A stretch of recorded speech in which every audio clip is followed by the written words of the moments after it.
Plastic നിരോധിത മേഖലയാണ്. Plastic നിരോധിത മേഖലയാണ്. വ്യൂ പോയിന്റ് കാണാൻ പോയിട്ട് ഞാൻ കണ്ട കാഴ്ചയാണ്. വ്യൂ പോയിന്റ് കാണാൻ വന്ന് കണ്ടിട്ട് പോയാൽ പോരെ. വലിച്ചെറിഞ്ഞിട്ട് കുടിച്ച വെള്ളത്തിന് കുപ്പി പോലും അവർക്ക് തിരിച്ചു കൊണ്ടാൻ പറ്റും. വെള്ളം കുടിക്കാൻ അപ്പുറത്തേക്ക് വ്യൂ പോയിന്റ് റോഡ് മുഴുവൻ പ്ലാസ്റ്റിക്. ഇതൊക്കെ തന്നെയാണ് കുപ്പിയും പ്ലാസ്റ്റിക് പേപ്പറും ഇതൊക്കെ തന്നെയാണ്. ഇന്ന് ഞാൻ പിന്നെ നമ്മൾ മലയാളികൾ ഒരിക്കലും നന്നാവില്ലല്ലോ. എവിടെ തുപ്പറന്ന് അവിടെ തുപ്പും, എവിടെ ചപ്പ് ചോറ് ഇടരുതെന്ന് അവിടെ മലയാളികൾ എന്ന ടീമാണ് നമ്മൾ. എവിടെ തുപ്പരുതെന്ന് അവിടെ തുപ്പും, എവിടെ അത് ചപ്പ് ചോറ് ഇടുന്ന ടീമാണ്. നിങ്ങളൊന്ന് ആലോചിച്ചു,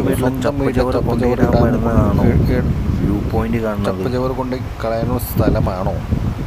വ്യൂ പോയിന്റ് കാണാൻ സ്ഥലമല്ലേ. അവിടെ കൊണ്ട് ചപ്പ് ചവിട്ട് ഇടാനല്ല പോകേണ്ടത്. അതെങ്കിലും ഒന്ന് ഓർത്തുകൂടെ? വിദേശികളൊന്നും ഇവിടെ ക്ലീൻ ചെയ്യുന്നത് വെറുതെ അല്ല, അവരവരുടെ നാട് നല്ലവണ്ണം സൂക്ഷിക്കാൻ എല്ലാവർക്കും ചെയ്യും. കഷ്ടം.